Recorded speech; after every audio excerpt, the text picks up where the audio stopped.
চট্টগ্রাম ৮ আসনের বিএনপির মনোনীত ধানের শীষের প্রার্থী আলহাজ এরশাদ উল্লাহ এর উপর সন্ত্রাসী হামলার প্রতিবাদে পাঁচলাইশ থানা ও চান্দগাঁও থানা নির্মাণ শ্রমিক দলের যৌথ উদ্যোগে বহদ্দারহাট মোড়ে এক বিক্ষোভ মিছিল অনুষ্ঠিত হয়।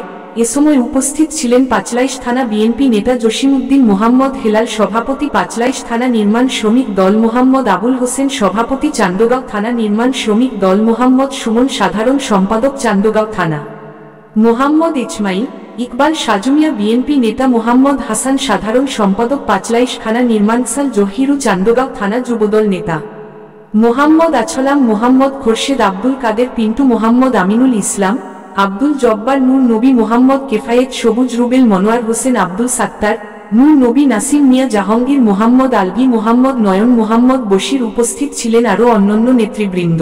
৮ আসনের এরশাদ ভাইয়ের গণসংযোগে সন্ত্রাসীদের গুল্লিতে সরোয়ার নামের এক ব্যক্তি নিহত হয়েছে। আমাদের এরশাদ ভাই আহত হয়েছে। যারা সন্ত্রাসী কর্মকাণ্ড নৈরাজ্য চালিয়েছেন তাদেরকে দ্রুত গ্রেফতার করে আইনের আওতায় নেওয়ার জন্য আমাদের সকল নেতৃবৃন্দের প্রতি, প্রশাসনের প্রতি আমাদের উদাত্ত আহ্বান রইল। আজকে এই সন্ত্রাসীদের কারণে